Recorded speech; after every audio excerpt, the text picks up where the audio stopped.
Hello friends, स्वागत है आपका आपके अपने YouTube channel Devansh free study पर। फ्रेंड्स, जैसा कि आप सभी को पता है, मैं आपके लिए साइंस के महत्वपूर्ण क्वेश्चंस लेकर आता हूं। आज के इस वीडियो में मैं आपके लिए टॉप 25 क्वेश्चंस जो विभिन्न प्रतियोगी परीक्षाओं में आए हुए हैं वो लेकर आया हूं। फ्रेंड्स, ये दोनों ही लैंग्वेज में है, हिंदी और अंग्रेजी में। आप वीडियो को बिना स्किप किए पूरा ध्यान से देखिएगा। चलिए शुरू करते हैं। आज का हमारा पहला क्वेश्चन है, ध्वनि की चाल शुष्क वायु में कितने मीटर प्रति सेकंड होती है? आपका सही आंसर हो जाएगा ऑप्शन ए 332 मीटर प्रति सेकंड। 332 मीटर प्रति सेकंड की चाल होती है ध्वनि की। कहाँ पर होती है ये भी याद रखिएगा, शुष्क वायु के अंदर। इसी के साथ आपको ये भी याद रखना है कि जो ठोस होते हैं, इन ठोस पदार्थ, उनमें ध्वनि की चाल सर्वाधिक होती है, उसके बाद द्रव में, और सबसे कम जो होती है ध्वनि की चाल वो गैस में होती है। तो याद रखिएगा, यहाँ पे ध्वनि की चाल शुष्क वायु में 332 मीटर प्रति सेकंड होती है। कई ऑप्शन में 331 मीटर प्रति सेकंड भी लिखा हुआ आता है, तो वो भी राइट आंसर होगा। चलिए नेक्स्ट क्वेश्चन देखते हैं। उस कोशिकांग का नाम बताइए जिसे आत्महत्या की थैली कहा जाता है, यानी सुसाइड बैग्स किस ऑर्गेनली को कहा जाता है? तो इसका सही आंसर हो जाएगा ऑप्शन ए लाइसोसोम को। याद रखिएगा, लाइसोसोम को आत्मघाती थैली, आत्महत्या की थैली कहा जाता है। कोशिका की आत्महत्या की थैली लाइसोसोम को कहा जाता है।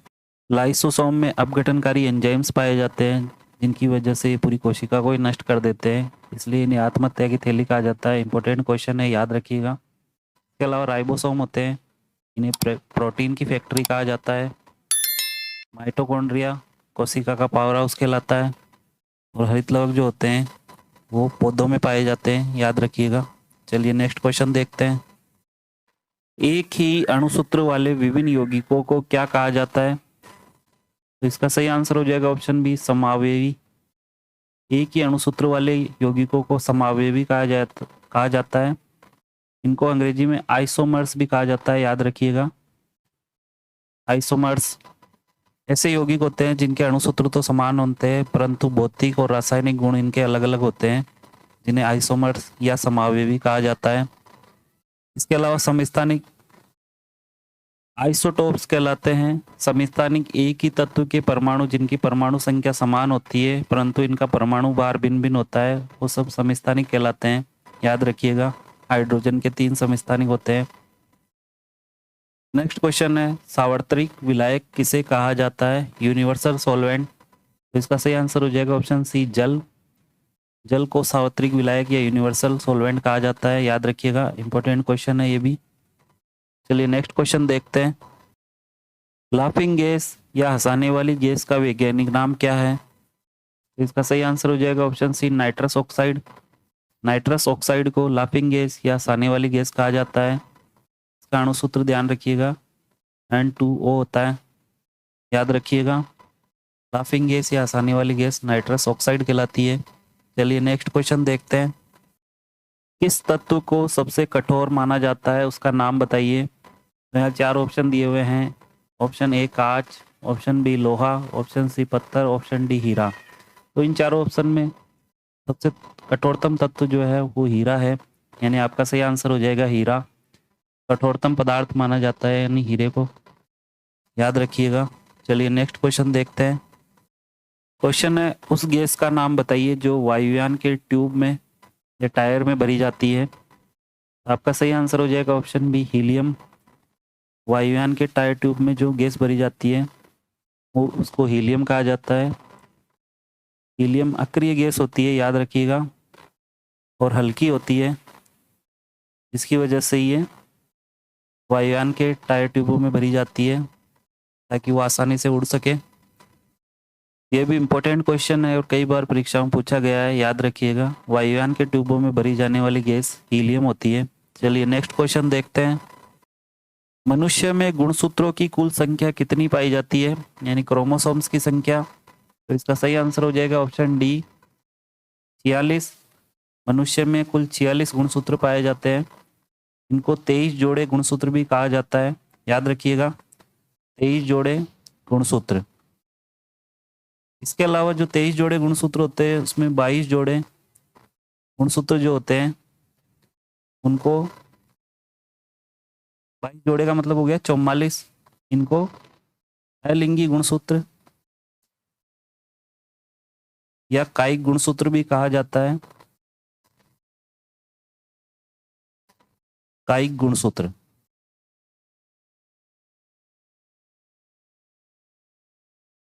और जो एक जोड़े गुणसूत्र होते हैं यानी कुल 2 गुणसूत्र जो होते हैं वो लिंग गुणसूत्र कहलाते हैं। ये जानकारी आप याद रखिएगा इससे संबंधित। जो कि मेल में तो होते हैं XY और फीमेल में होते हैं XX। तो याद रखिएगा मनुष्य में गुणसूत्रों की कुल संख्या 46 यानी कि 23 जोड़े गुणसूत्र पाए जाते हैं। चलिए नेक्स्ट क्वेश्चन देखते हैं। उस पदार्थ का नाम बताइए जिसका सूक्ष्मतम कण का विभाजन नहीं किया जा सकता है। तो आपका सही आंसर हो जाएगा ऑप्शन बी परमाणु।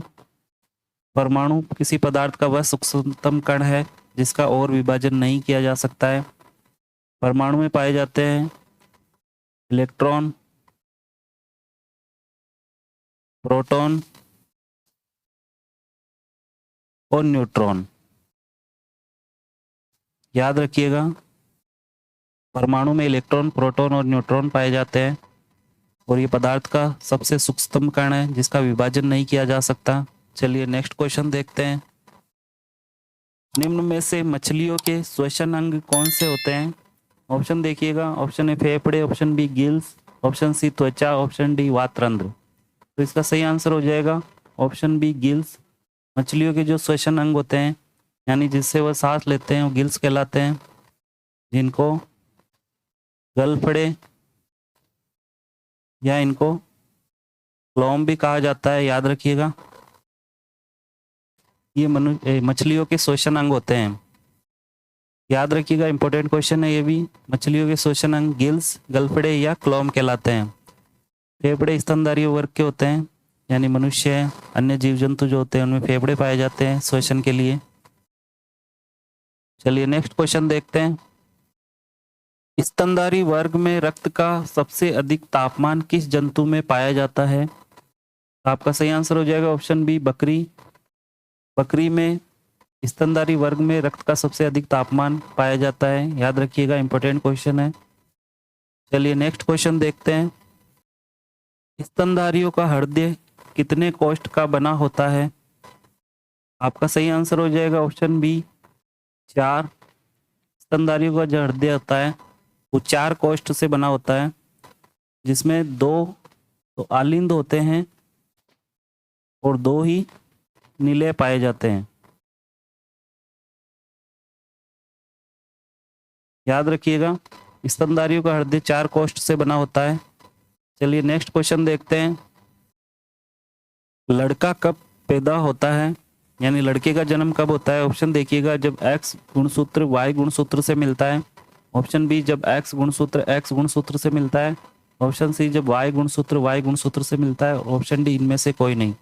तो आपका सही आंसर हो जाएगा ऑप्शन ए जब X गुणसूत्र Y गुणसूत्र से मिलता है तब लड़के का जन्म होता है। याद रखिएगा X गुणसूत्र Y गुणसूत्र से मिलता है तो लड़के का जन्म होता है, और जब X गुणसूत्र से मिलता है तो लड़की का जन्म होता है। याद रखिएगा इंपॉर्टेंट क्वेश्चन है ये। चलिए नेक्स्ट क्वेश्चन देखते हैं। किसे कोशिका का शक्ति ग्रह यानी पावर हाउस कहा जाता है? तो आपका सही आंसर हो जाएगा ऑप्शन सी माइटोकॉन्ड्रिया को। माइटोकॉन्ड्रिया को कोशिका का शक्ति ग्रह या पावर हाउस कहा जाता है। याद रखिएगा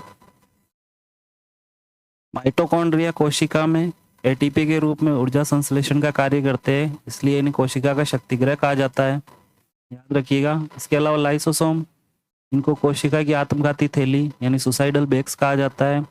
राइबोसोम को प्रोटीन की फैक्ट्री कहा जाता है। और हरित लवक जो होते हैं ये पौधों में पाए जाते हैं, जिनसे पौधों का रंग हरा होता है। चलिए नेक्स्ट क्वेश्चन देखते हैं। प्रस्रव्य तरंगों की आवृत्ति कितनी होती है? तो आपका सही आंसर हो जाएगा ऑप्शन सी, 20,000 हर्ट्ज से अधिक आवृत्ति की जो ध्वनियाँ होती है वो प्रस्रव्य ध्वनियाँ कहलाती है, अल्ट्रासोनिक वेव्स। इसके अलावा 0 से 20 हर्ट्ज वाली जो ध्वनियाँ होती है, याद रखिएगा, इनको अश्रव्य ध्वनियाँ कहते हैं, यानी कि ये सामान्य मनुष्य को सुनाई नहीं देती है, अश्रव्य ध्वनियाँ। 20 से 20,000 हर्ट्ज तक जो होती है उनको श्रव्य ध्वनियाँ कहा जाता है। ये मनुष्य को सुनाई देती है, या मनुष्य के सुनने की जो परास होती है वो 20 से 20,000 हर्ट्ज के बीच होती है, याद रखिएगा। इसके अलावा 20,000 हर्ट्ज से जो अधिक होती है वो प्रस्रव्य ध्वनियाँ कहलाती है, जो कि सोनोग्राफी में इनमें काम में आती है। चलिए नेक्स्ट क्वेश्चन देखते हैं। आनुवंशिकी का जनक किसे कहा जाता है? तो आपका सही आंसर हो जाएगा option C, Gregor John Mendel. याद रखिएगा, इंपॉर्टेंट क्वेश्चन है। आनुवंशिकी का जनक ग्रेगर जॉन मेंडल को कहा जाता है, father of genetics. Important question है ये। इसके अलावा रॉबर्ट हुक जो है, इन्होंने कोशिका की खोज की थी। अरस्तु को प्राणी विज्ञान, जंतु विज्ञान का जनक कहा जाता है। चलिए नेक्स्ट क्वेश्चन देखते हैं। उस कोशिका का नाम बताइए जिसने सबसे पहले उस व्यक्ति का नाम बताइए जिसने सबसे पहले कोशिका का पता लगाया था। तो आपका सही आंसर हो जाएगा option A, Robert Hooke. Robert Hooke नामक वैज्ञानिक ने सबसे पहले कोशिका के बारे में बताया था। याद रखिएगा, 1665 ईस्वी में रॉबर्ट हुक ने मृत कोशिका के बारे में सबसे पहले बताया था। इसका सही आंसर हो जाएगा ऑप्शन ए, रॉबर्ट हुक। इसके अलावा रॉबर्ट ब्राउन ने केंद्र की खोज की थी, याद रखिएगा। ल्यूवेनहॉक ने सबसे पहले जीवित कोशिका की खोज की थी, और वाटसन एवं क्रिक ने डीएनए का डबल हेलिक्स मॉडल 1953 में प्रस्तुत किया था, याद रखिएगा। चलिए नेक्स्ट क्वेश्चन देखते हैं। पृथ्वी के तल का पलायन वेग कितना होता है? आपका सही आंसर हो जाएगा ऑप्शन ए, 11.2 किलोमीटर प्रति सेकंड। 11.2 किलोमीटर प्रति सेकंड पृथ्वी के तल का पलायन वेग कहलाता है। यानी इसका अर्थ है, अगर किसी वस्तु को 11.2 किलोमीटर प्रति सेकंड की गति से ऊपर की ओर फेंका जाए तो ये पृथ्वी के गुरुत्वाकर्षण बल को पार कर जाता है, यानी ये जमीन पर कभी नहीं आएगा, जिसको पलायन वेग कहा जाता है। याद रखिएगा, इंपॉर्टेंट क्वेश्चन है, कई बार परीक्षाओं में पूछा गया है। चलिए नेक्स्ट क्वेश्चन देखते हैं। लंबाई की सबसे छोटी इकाई क्या होती है? यानी इसमें से लंबाई की सबसे छोटी इकाई कौन सी है? तो आपका सही आंसर हो जाएगा option B, Fermi metre. Fermi metre लंबाई की सबसे छोटी इकाई होती है। इसका मान होता है 1 × 10⁻⁻15 मीटर। याद रखिएगा, फर्मी मीटर जो होता है 1 × 10⁻⁻15 मीटर के बराबर होता है। Nanometre 1 × 10⁻⁹ metre. माइक्रोमीटर जो होता है 1 × 10⁻⁻6 मीटर। चलिए नेक्स्ट क्वेश्चन देखते हैं। गुरुत्वाकर्षण का सिद्धांत किसके द्वारा दिया गया था? आपका सही आंसर हो जाएगा option A, Isaac Newton. Isaac Newton नामक वैज्ञानिक ने गुरुत्वाकर्षण सिद्धांत के बारे में सर्वप्रथम बताया था। इन्होंने पेड़ से सेब नीचे गिरने के आधार पर गुरुत्वाकर्षण के सिद्धांत की खोज की थी। इसके अलावा चार्ल्स बेबेज कंप्यूटर के जनक इनको कहा जाता है। चलिए नेक्स्ट क्वेश्चन देखते हैं। हाइड्रोजन बम किसने बनाया था? आपका सही आंसर हो जाएगा ऑप्शन ए, एडवर्ड टेलर नामक वैज्ञानिक ने। एडवर्ड टेलर ने हाइड्रोजन बम बनाया था, याद रखिएगा। चलिए नेक्स्ट क्वेश्चन देखते हैं। आर्द्रता को किससे मापा जाता है? आर्द्रता यानी ह्यूमिडिटी को किससे मेजर किया जाता है? तो आपका सही आंसर हो जाएगा ऑप्शन सी, हाइग्रोमीटर। हाइग्रोमीटर के द्वारा ह्यूमिडिटी को मापा जाता है, याद रखिएगा, इंपॉर्टेंट क्वेश्चन है ये, कई बार परीक्षा में पूछा गया है। आर्द्रता मापी यानी हाइग्रोमीटर जो होता है उससे आर्द्रता को मापा जाता है। हेक्टोमीटर जो होता है वो लंबाई के मापन में काम में लिया जाता है।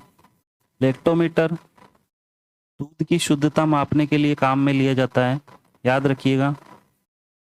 इसके अलावा हाइड्रोमीटर जो है यह विभिन्न द्रवों के घनत्व को मापने के लिए काम में लिया जाता है? हाइड्रोमीटर। चलिए नेक्स्ट क्वेश्चन देखते हैं। पादप कोशिका भित्ति किससे बनी होती है? तो आपका सही आंसर हो जाएगा ऑप्शन बी, सेल्यूलोज से। पादप कोशिका भित्ति जो होती है वो सेल्यूलोज से बनी होती है। इसके अलावा पादप कोशिका और जंतु कोशिका में भी यही अंतर होता है कि पादप कोशिका भित्ति सेल्यूलोज की बनी होती है और यह कोशिका झिल्ली का बाहरी आवरण होता है। चलिए नेक्स्ट क्वेश्चन देखते हैं। सूर्य पर सर्वाधिक मात्रा में पाई जाने वाली गैस कौन सी है? तो इसका सही आंसर हो जाएगा ऑप्शन ए, हाइड्रोजन। याद रखिएगा, इंपॉर्टेंट क्वेश्चन है। सूर्य पर सर्वाधिक मात्रा में पाई जाने वाली गैस हाइड्रोजन गैस है, जो कि लगभग 73.46% पाई जाती है। याद रखिएगा, सूर्य पर सर्वाधिक मात्रा में पाई जाने वाली गैस हाइड्रोजन है। चलिए नेक्स्ट क्वेश्चन देखते हैं। दुनिया का सबसे लंबा पौधा कौन सा है? इसका सही आंसर हो जाएगा ऑप्शन सी, यूकेलिप्टस। यूकेलिप्टस दुनिया का सबसे लंबा पौधा कहलाता है। तो चलिए फ्रेंड्स, आज के लिए इतना ही।